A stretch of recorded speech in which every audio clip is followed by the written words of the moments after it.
I will give a brief description of how I've tumbled through these various mediums. I was a painter right off at first. My father, who worked at the Museum of Natural History in New York, did the dioramas, and so he trained me as a painter before I left high school.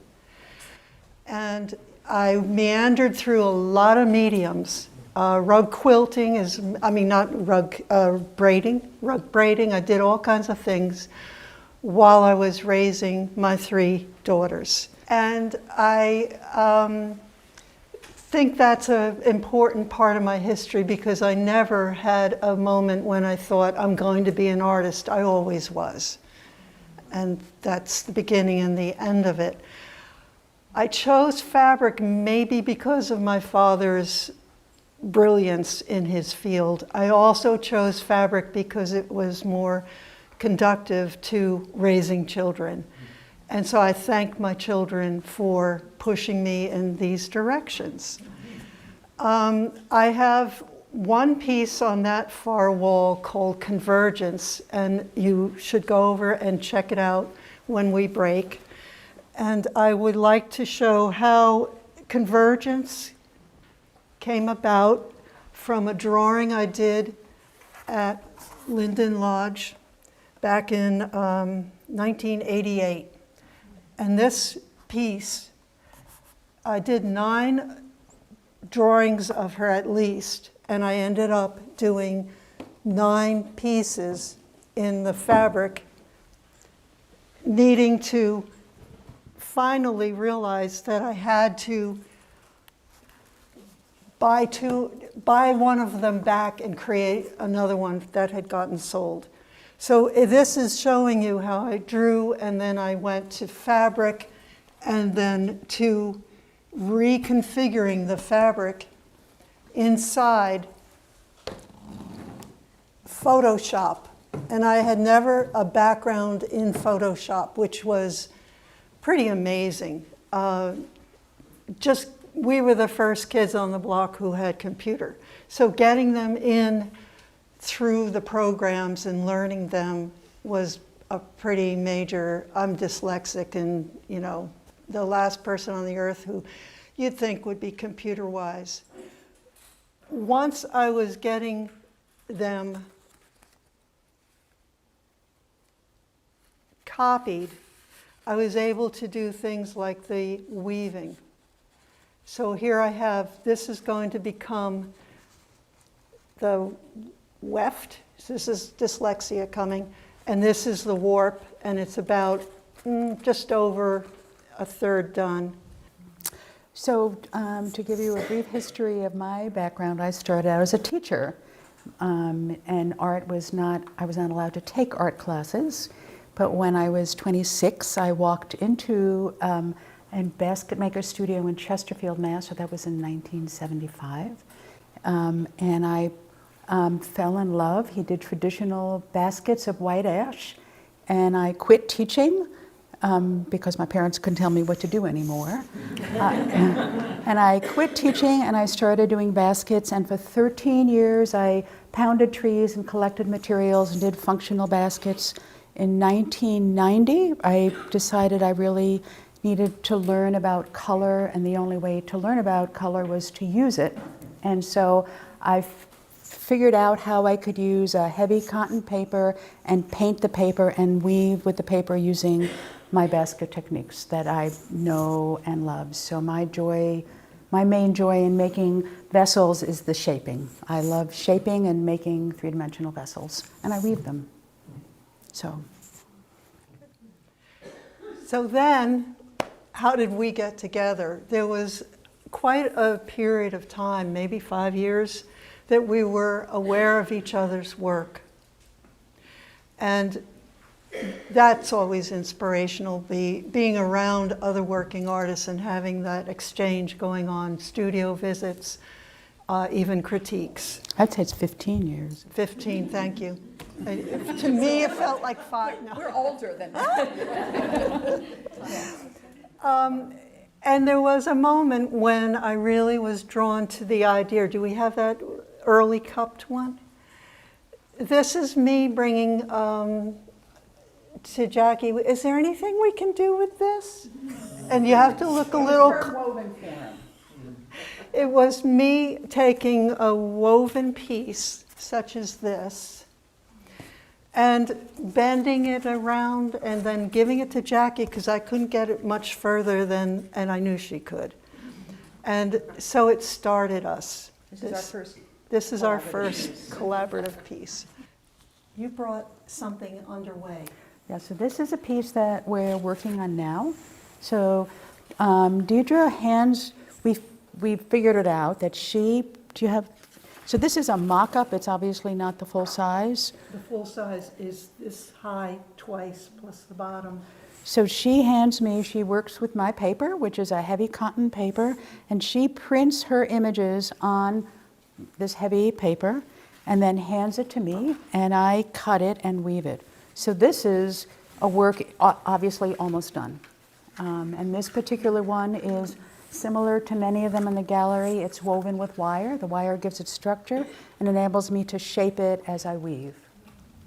And just to say a word about the couples piece, that one was woven with plastic. So it was a different technique. You get a different shaped bottom, and there's a clear plastic woven through so that her images are highlighted in the piece as it's woven. I love how Jackie will continue a conversation with the figurative work and come into, it's like sculpting it, way beyond the, basket making, way beyond, because she really, the undulation of the surface is actually this conversation I see. Mm-hmm. So together, I think we create, as Dee Dee said, we create forms that neither of us could do on our own. I mean, I can create forms, and she can create images and narrative pictures, but together, putting them together, we have these other forms that we're quite pleased with. What can I say? We're quite pleased with them.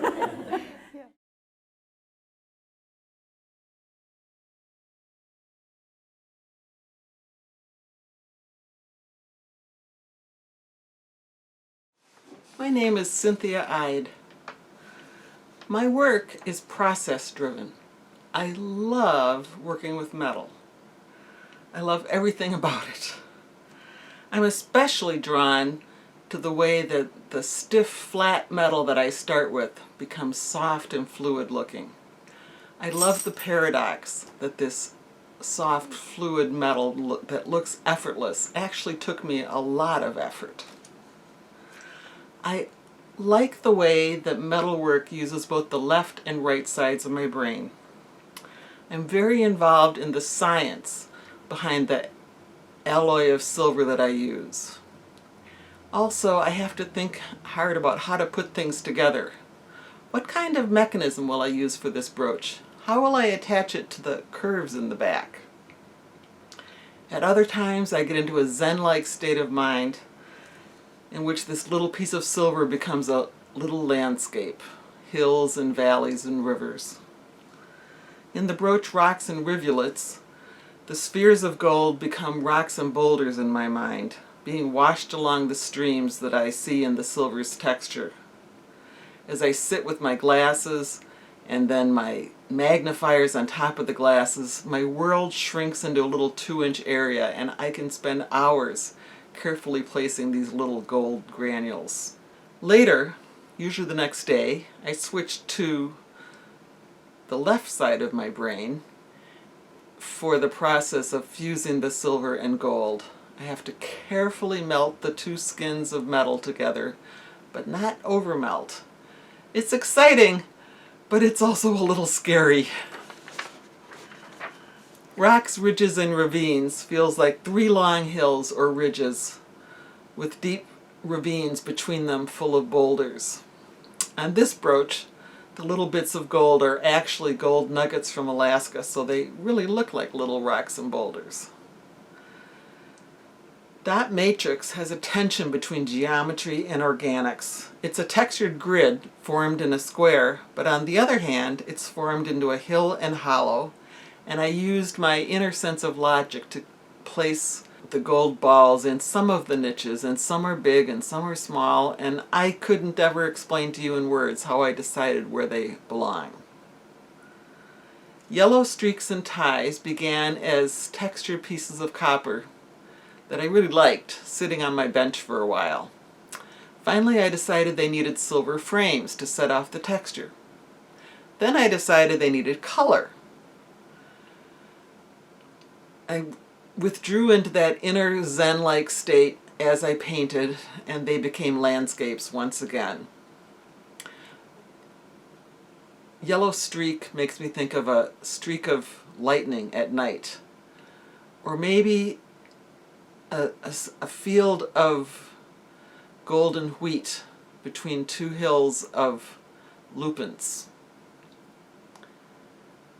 As I painted ties, I saw two shores of purple lupins separated by a river, tied together by yellow bridges. Thank you for your interest in my work.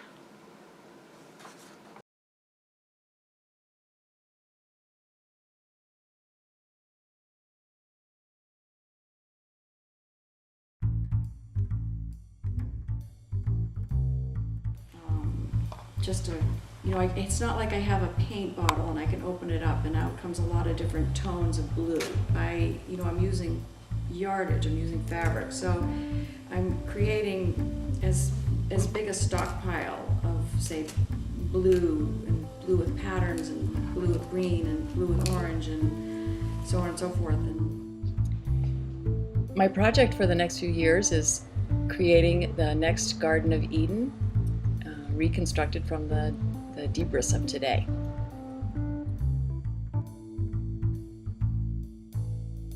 I can see, my friend Abby's jeans over here, and my friend Lynn's jumper.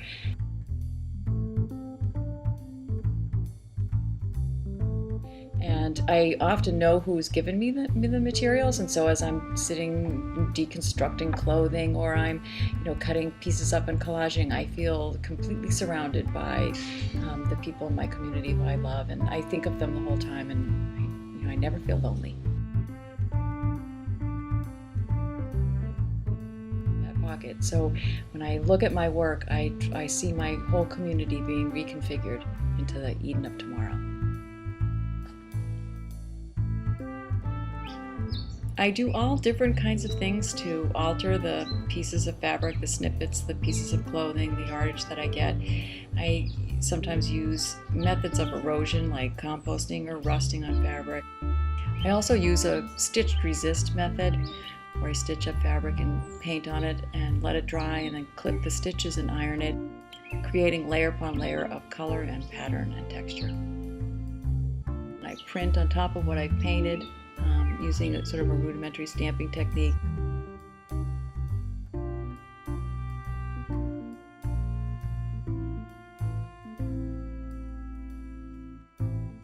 I also use thermofax, which is a method of, it's a very sort of rudimentary silk screening method.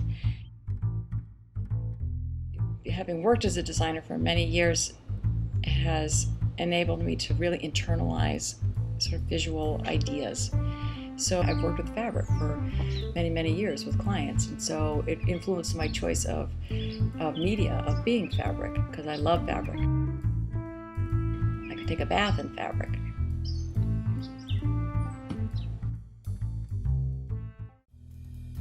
The sewing is great because, one, it holds the piece together, but also it allows me the element of line and drawing.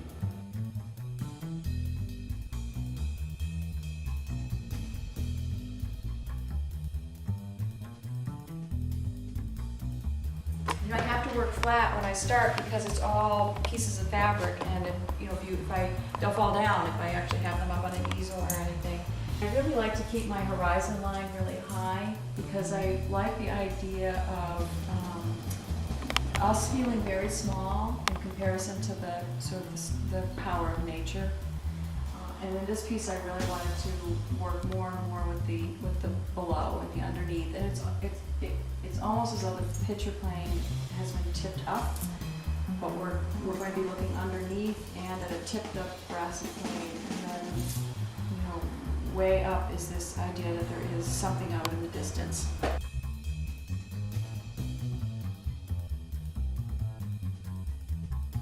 And this will be a meadow view, so it'll be a meadow in the next Garden of Eden.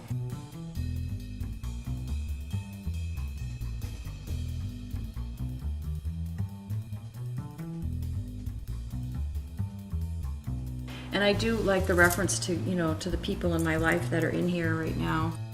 You can see Christy's shirt, and then I know that this is my friend Alana's shirt. This is actually my niece Kristen's peasant shirt, which I composted. So there are a huge amount of linens in here, and you can see that the linens, they're so fragile. You know, they've disintegrated. They really are turning into compost. And there's something about the fragility of them that is representative of our human condition. But there's something very optimistic about the idea that we disintegrate into the earth and then we rebloom.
So there's yews here, and there's a piece of cherry down there, and two big walnut pieces.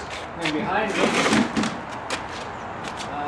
there's a really big slab of figured maple. So this is where it starts. So basically, people say, well, how does this thing process work? I say, you get a piece of tree and you put it on the lathe and you make it go around and you stick a sharp object in it. It's something. It's sort of like putting your fingers in the fan, but hopefully more productive and less painful. So this is a walnut log like the one out there, put on the lathe.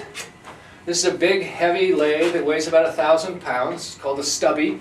It's not meant for making balusters or baseball bats. It's meant to make vessels or bowls or something.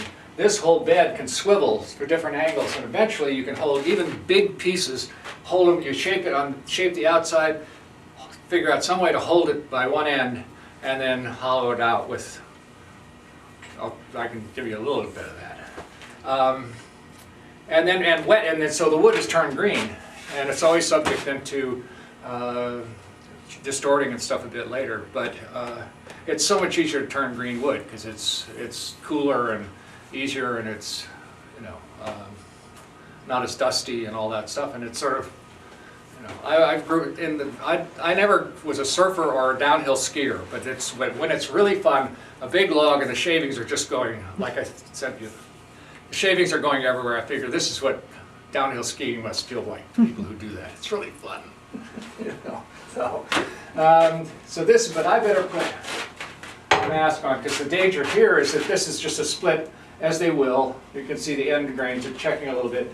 With this sort of piece, I'm worried about this sort of chipping out. And ordinarily at this point, I probably wouldn't wear a mask, just like glasses or something. But so let me.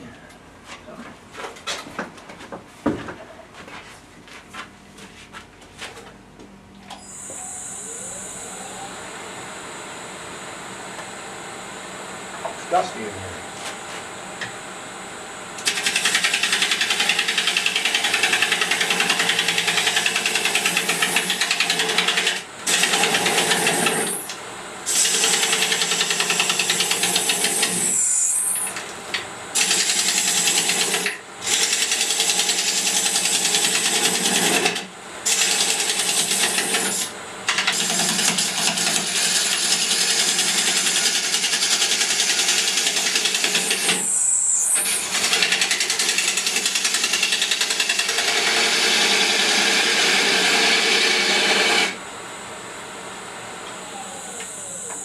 So it's sort of like that stuff. But then there's also, this is like three-dimensional dots, and I made a bunch of pieces that have these. These are so-called escutcheon pins, solid brass, and I made some along the way where the brass pins actually stick inside, and so inside it's really pretty scary.